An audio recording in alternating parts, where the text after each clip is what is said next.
everyone, welcome back to another video. Today I am starting my Natasha Denona series, which I am very excited about, and today I'm actually going to kickstart things off and use the Metropolis palette in this video. So if you're interested in seeing what look I create and what other products I'm going to be using from Natasha Denona, then please keep on watching. This is my most recent palette. I love these shades. They're really like earthy tones. You know, we have like a lot of greens, a lot of browns, and I just love this palette. This is more of a dark palette. You know, there aren't a ton of like colors in here. There are a lot of golds, but again, they're not particularly light in tone. So this is definitely a palette for, you know, somebody who likes those more darker looks, but they're not too dark to the point where they're not, you know, necessarily wearable for every day. The thing about Natasha Denona is that she has quite a few different eyeshadow formulas, and sometimes they're a great hit, but sometimes they're a bit of a miss. So that is something that I will bring up in this series as well. Moving on to the other products, I'm going to start with foundation, and the foundation I'm going to be using is the Natasha Denona Transfer Matte Foundation. Got a little bit of fake tan on, so I am hoping that this will now kind of match me. That's what it looks like. It's quite a running formula, but it does dry down matte. So I'm going to take my Real Techniques 301 foundation brush.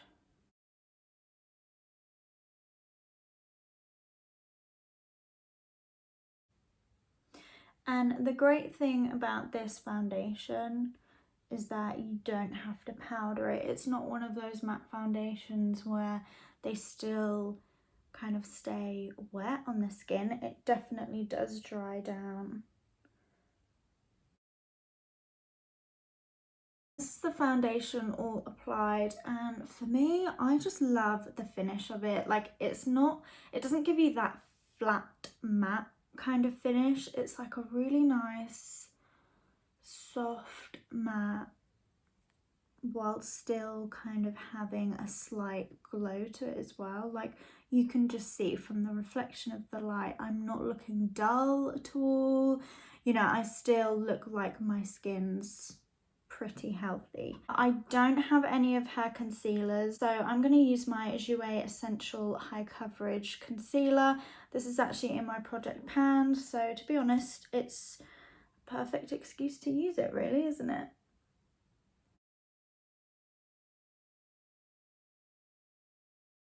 Moving on to bronzer, I'm actually going to use the Hourglass Ambient Lighting Bronzer in the shade Luminous Bronze Light. This is the one that is also part of my project pan and that I have fully hit pan on. Look at that, buzzing. I'm using the Diamond and Blush palette by Natasha Denona, and I've got the Daria palette, I think it's called. Look at that, it's so heavy. I don't want to use any cream products today, so I'm going to use the highlighter and the blush up the top here. So these are the highlighters, and as you can see, they are so very extra. And the blush just here. Oh, I love this blusher so much. I can't control myself when it comes to blusher. Like, I can't stop. I absolutely can't stop. This is the fun part, highlighter. So I'm going to go in with the Glow Extreme, which is this one here. I might go in with this on top. This one here is like glitter. It's a bit like the Fenty Beauty Diamond Blom Fenty Beauty Diamond Bomb, in that it is just glitter and it reflects so beautifully and literally makes your skin look wet. But I'm gonna put the Glow Extreme on first.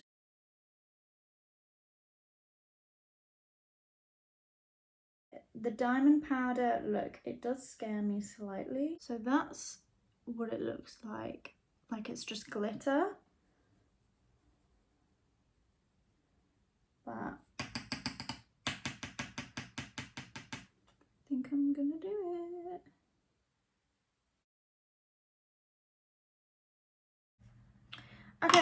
Okay, that's enough. Now on to the main event. The thing about this palette is, I want to say, it's not your average palette that you see where the color story is laid out really nicely and you can instantly take a look and be like, oh yeah, I'm gonna wear this, this and this shade. It is a little bit unconventional. It looks a bit jumbled up.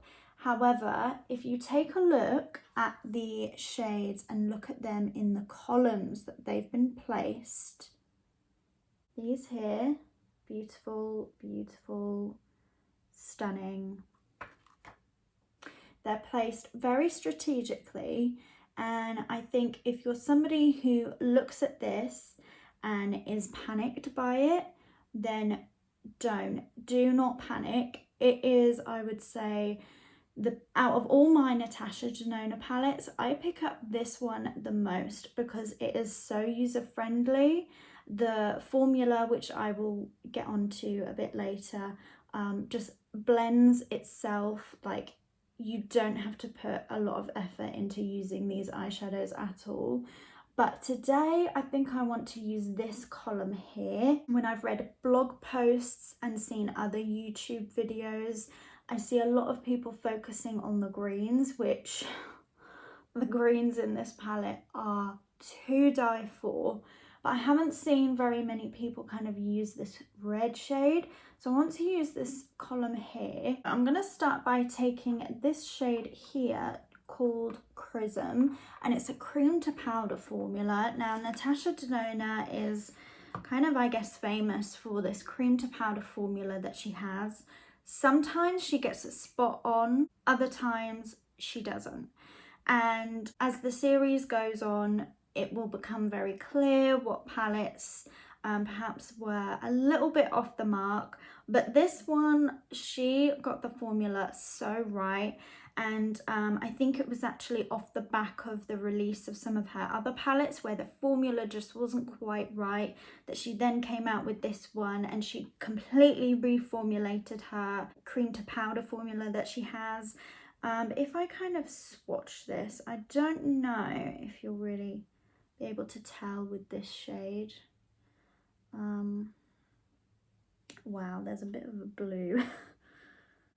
It's almost got this moussey texture about it, and the pigment, the colour payoff is just really beautiful. It blends like a dream, and you know, there are some really dark shades in here. For example, we have the cream to powder formula shade Royal, which is like a dark green, and as you can see, it's just like a stripe of colour, and as you blend it, it just, look at that, it just blends out so easily. Like, I'm barely applying any pressure to my hand and it just blends out so beautifully. This cream to powder formula that she has in the Metropolis palette is chef's kiss. As I said before, I'm going to go in with the shade Chrism, and I'm going to use a fluffy brush. This is just from Morphe.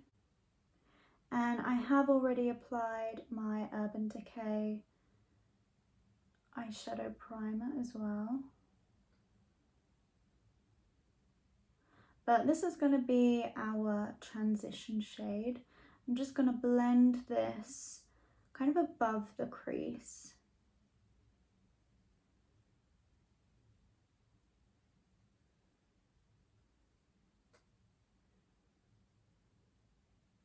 So real time, I haven't cut up this clip at all, but you can see how blended that is.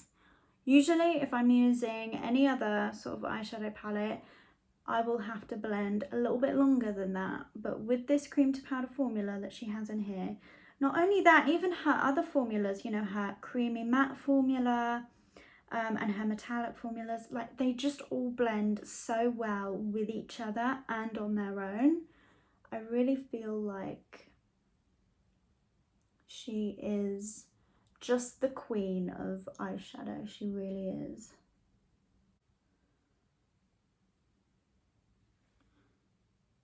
Look, just completely blended out.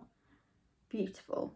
I literally hate myself. I keep doing this. I keep turning like the filming off, and then I'll go and do something thinking I'm filming and I'm just not. I took the shade above the one we just used, which is called Ripe, and it's this really nice orange shade, and I popped it in the crease. I really concentrated it more on the outer portion on this eye. I don't know if you can tell, I just started on this one. That's why there's like a little boop of colour in the crease there, but I've just been focusing it more on the outer portion of the eye, because for my eye shape, if I start bringing colour in the inner portion as well, it just builds and builds and builds.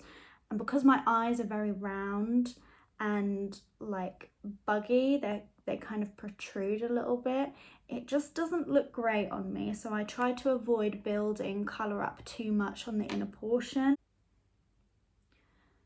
So as you can see, I'm just focusing on the outer portion, and I'm building that colour up, and then as I get less and less on the brush, I do bring it inwards a little bit, and bringing it onto the lid slightly as well. And then I like to take a big fluffy brush and just kind of clean up the edges a little bit, because I do find sometimes I can go a bit crazy. I'm going to take this shade here called Claret. It's like a metallic red, and it's so beautiful. Again, really creamy and just a beautiful, beautiful colour.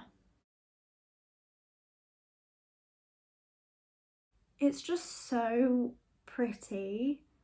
I love this palette. I love it. I'm going to use this shade here. It's more like a pink kind of a shade called Crest. It's just a really nice, almost like an antique pink kind of a colour.